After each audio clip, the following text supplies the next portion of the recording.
भारताची उच्च शिक्षण प्रणाली बापरे किती गुंतागुंतीची आहे नाही का? पण थांबा, काळजी करू नका. आज आपण हे सगळं कोडं एकदम सोप्या आणि मजेशीर पद्धतीने सोडवणार आहोत. UGC, NEP, AICTE, NAC. अरे देवा, ही सगळी नावं ऐकली की नाही की असं वाटतं जणू काय आपण कुठल्या तरी अल्फाबेट सूपमध्येच पडलोय.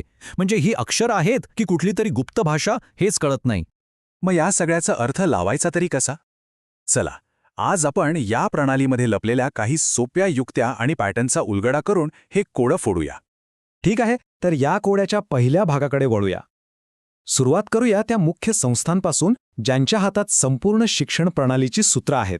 तर आपला पहिला प्रश्न, विद्यापीठ अनुदान आयोग म्हणजेच UGC नक्की काय काम करत असेल? थोडा विचार करा बरं. याची एक एकदम सोपी ट्रिक आहे, लक्षात ठेवा. UGC म्हणजे नियमन आणि निधी.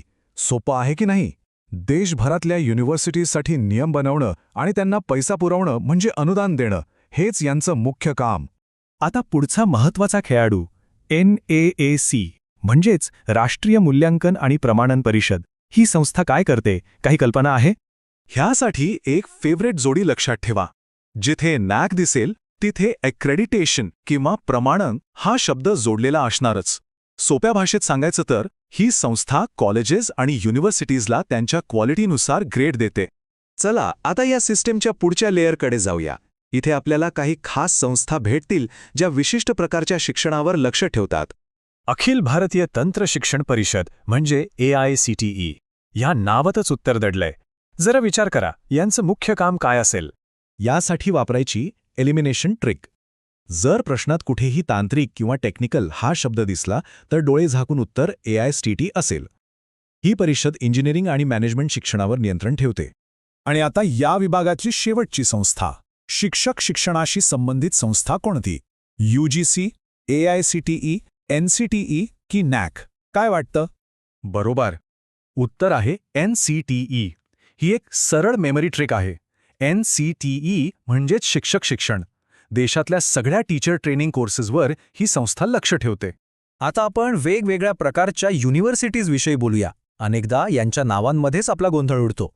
हा एक नेहमी गोंधळात टाकणारा शब्द आहे, डीम्ड युनिव्हर्सिटी. अभिमत विद्यापीठ म्हणजे नक्की काय?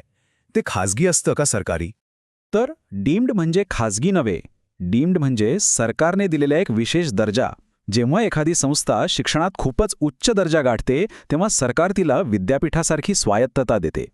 चला, आता आपण भारताच्या शिक्षण पद्धतीत बदल घडवून आणणाऱ्या काही नवीन आणि आधुनिक सुधारणांबद्दल जाणून घेऊया.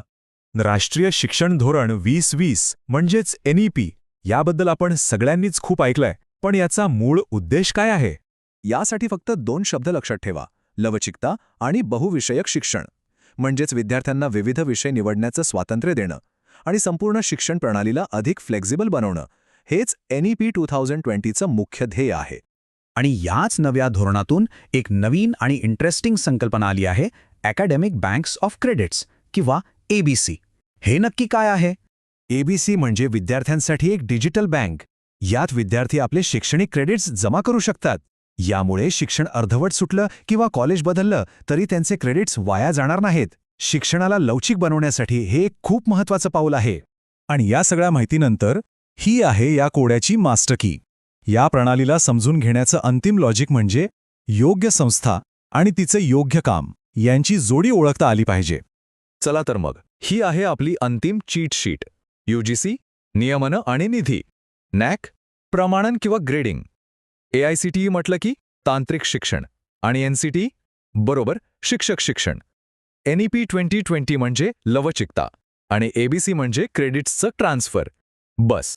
तर आता हे कोडं आपल्यासाठी सुटलं आहे. पण जाता जाता एक विचार, आता आपल्याला ही सिस्टीम कळली आहे, तर या प्रणालीला अजून चांगलं बनवण्यासाठी असा कोणता एक महत्त्वाचा बदल करता येईल असं वाटतं, यावर नक्की विचार करा.